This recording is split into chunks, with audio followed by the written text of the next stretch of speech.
Hiç düşündünüzmü? Hər gecə başımızı yastığa qoyanda əslində hara gedirik? Bədənimiz burada, yataqda hərəkətsiz qalır. Nəfəsimiz yavaşlayır, amma ruhumuz bədən qəfəsindən çıxır və sonsuz bir səyahətə başlayır.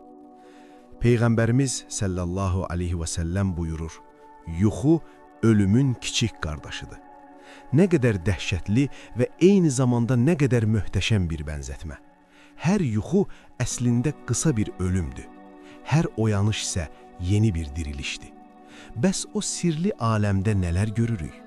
Bəzən gələcəkdən xəbər gətirən müjdələr, bəzən keçmişin qapanmayan yaraları, bəzən isə danışılması qadağan olunan, danışılarsa həyatımızı zindana çevirəcək qorxulu sirlər. Bugün sizinlə birlikdə o sirli pərdəni qaldıracaq.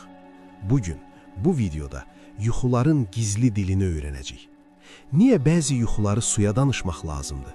Niyə bəzi yuxuları ən yaxın dostuna belə demək olmaz? Həzrəti Yusifi quyuya salan yuxu nə idi?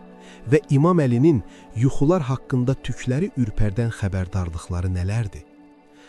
Yuxuları anlamaq üçün əvvəlcə bilməliyik ki, hər gördüyümüz görüntü yuxu deyil. Kainatın əfəndisi Həzrəti Muhammed sallallahu aleyhi və səlləm yuxuları 3 yerə ayırır. Bunu bilməyən insan zəhəri şərbət bilib içən kimidir. Birinci növ, nəfsin danışıqları, qarışıq yuxular. Gün ərzində nəyi çox düşünürsənsə, nədən qorxursansa, beynin gecə sənə onu göstərir. Acsan, yemək görürsən, susuzsan, bulaq görürsən. Bu yuxuların heç bir mənası yoxdur. Bunlar sadəcə beynin zibilləridir. Bunları yozmaq vaxt itkisidir. İkinci növ, şeytani yuxular, kabuslar. Bax, əsas təhlükə buradadır. Şeytanın insan üzərindəki əsas məqsədi nədir bilirsinizmi? Onu kədərləndirmək. Qurani Kərimdə buyurulur, gizli söhbətlər və pis yuxular iman gətirənləri kədərləndirmək üçün şeytandandır. Əgər yuxuda hündürdən yıxılırsansa, ilanlar, əqrəblər görürsənsə, əzizlərinin öldüyünü görüb ağlayaraq oyanırsansa, bil ki, bu şeytanın oyunudur. O sənin enerjini oğurlamaq istəyir. Və sən oyanıb bu yuxunu kiməsə danışsan, şeytanın planını tamamlamış olursan. Üçüncü növ, rahmani yuxular, sadiq yuxular. Bunlar Allahdan gələn müjdələrdir. Peyğəmbərliyin 46-da bir hissəsidir. Bu yuxular çox aydın olar. Oyananda insanı hüzur bürüyər. Sanki o hadisəni doğrudan yaşamısan. Amma ən böyük imtahan məhz bu gözəl yuxulardadır. Gözəl yuxunu hər kəsə danışmaq olarmı?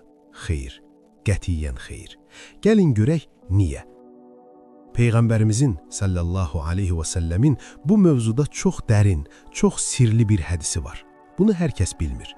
Buyurur, yuxu yozulmadığı müddətcə bir quşun ayağından asılıdır.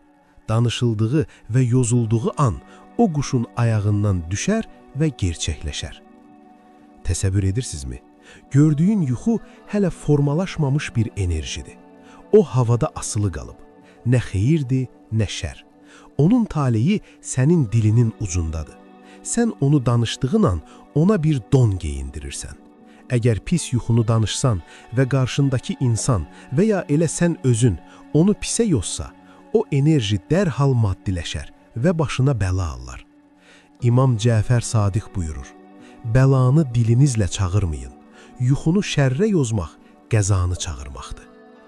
Bir misal çəkək. Bir insan yuxuda görür ki, dişləri tökülüb, qorxu içində oyanır. Əgər susarsa, sədəqə verərsə, bu yuxu ona toxunmaz. Amma götürüb anasına zəng edər, ana, yuxuda dişim tökülmüşdü. Anası da cahillik edib deyər, vay, diş tökülmək ölümdür, görəsən kim öləcək? Bitdi. Artıq o ox yaydan çıxdı.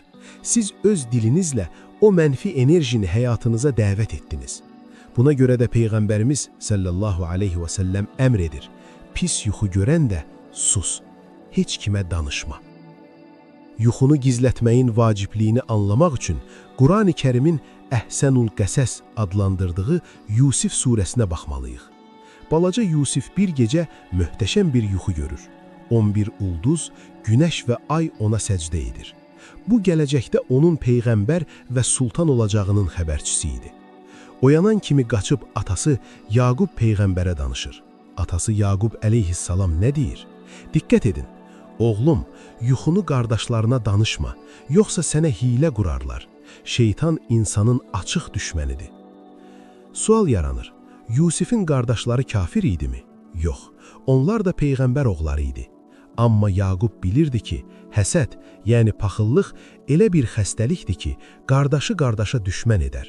O bilirdi ki, gözəl yuxunu qısqanc insana danışmaq o yuxunun nurunu söndürər. Bugün bizim həyatımızda da belə deyilmi? Sən yuxuda görürsən ki, gözəl ev almısan və ya işin düzəlib, səhər durub bunu paxıl bir qonşuya və ya səni istəməyən bir qohuma danışırsan. O sənə gülümsüyür, nə gözəl deyir, amma içindən niyə o, mən yox, deyə bir qara enerji göndərir. Və bir də görürsən ki, o işin düzəlmədi. O xeyir sənə gəlmədi. Səbəbkar kimdir? Sən özün. Çünki İmam Əli buyurur, sirrini qorumaq sənin əlindədir. Amma sirrini yaydıqdan sonra sən onun əsiri olursan. Yuxunu səhv adama danışmağın fəsadı haqqında tarixdə çox ibrətamiz hadisələr var. Peyğəmbərimizin dövründə bir qadın yaşayırdı. Əri ticarət üçün uzaq səfərlərə gedərdi. Bir gün bu qadın yuxu gördü. Evinin əsas dirəyi qırılır və uşağı tək gözlü doğulur. Qorxu içində Peyğəmbərimizin yanına gəldi. Rəsulullah gülümsədi və dedi, qorxma, evinin dirəyi qırılması ərinin səfərdən sağ-salamat qayıtmasıdır. Tək gözlü uşaq isə salih bir oğlan olmasıdır. Həqiqətən də belə oldu. Əri gəldi, oğlu oldu. Bir müddət sonra qadın eyni yuxunu yenə gördü. Yenə Peyğəmbərə gəldi, o yenə xeyrə yozdu, hər şey gözəl oldu. Üçüncü dəfə qadın eyni yuxunu gördü. Qaçıraq gəldi, amma bu dəfə Peyğəmbəri tapmadı. Yolda bədbin, cahil bir qadınla rastlaşdı və yuxusunu ona danışdı. O qadın dedi, vay, evinin dirəyi qırılıb, deməli ərin öləcək. Tək gözlü uşaq, deməli uşağın şikəst olacaq. Qadın ağlayaraq evə getdi. Və çox keçmədi ki, xəbər gəldi, əri ölmüşdü. Bu xəbər Peyğəmbərə çatanda çox kədərləndi və o məşhur sözü dedi, yuxu ilk yozanın dilindədir. Əgər o qadın xeyrə yozsaydı, xeyir olardı. Kaş ki bilmədiyiniz şeyi danışmazdınız. Əziz izləyici, yuxunuzu kimin ovucuna qoyduğunuza diqqət edin. Cahilə, bədbinə, paxıla yuxu danışmaq, öz hökmünü özün verməkdir. Bəs biz nə etməliyik? Gəlin, addım-addım Peyğəmbərimizin sallallahu aleyhi və səlləmin tövsiyələrini öyrənək. Gecə qorxulu, sıxıntılı bir yuxudan oyandınız. Qəlbiniz döyünür, tər içindəsiniz. Nə etməlisiniz? Sığının. Əuzu billahi minəşşeytanirracim və min şərli hədihir-rü'yə.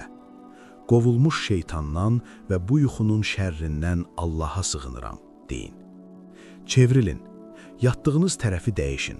Sağdasınızsa sola, soldasınızsa sağa çevrilin. Bu, halınızı dəyişməkdir. Danışmayın. Səhər oyananda bunu unudun. Əsla, amma əsla heç kimə deməyin. Hətta suya belə danışmayın. Sadəcə unudun. Sədəqə verin. İmkanınız varsa az da olsa sədəqə verin. Çünki sədəqə qəzanı və bəlanı dəf edər.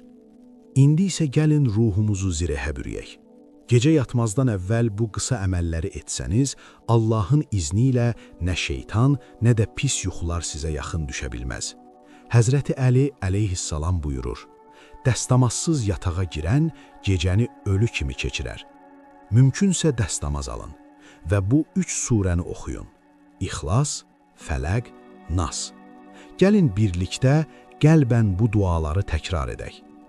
Ya Rəbbim, bizi şeytanın vəsvəsəsindən qoru. Yuxularımızı xeyirli, oyanışımızı bərəkətli et. Bizi həsəd aparanların nəzərindən hifz et. Bu qısa zamanı dünya işlərinə yox, öz mənəviyyatına ayırdığın üçün sən çox dəyərlisən, əziz dostum. Ümid edirəm ki, bu video sənin üçün bir çıraq oldu. Artıq bilirsən, sir səninəsirindir. Danışsan, sən onun əsiri olarsan. Yuxularını qoru ki, həyatın qorunsun. Bu geniş söhbətimizin daha çox insana çatması, daha çox insanın bu səhvlərdən dönməsi üçün sənin dəstəyinə ehtiyacımız var. Zəhmət olmasa videonu bəyən. Kanalımıza abunə ol və rəy bölməsində öz ürək sözlərini yaz. Sizcə yuxular gələcəkdən xəbər verirmi? Başınıza gələn maraqlı hadisələri bizimlə ad çəkmədən bölüşə bilərsiniz. Allah gecənizi nur, gündüzünüzü aydın etsin. Yuxunuz şirin, yozumunuz xeyir olsun. Hələlik Allah amanında.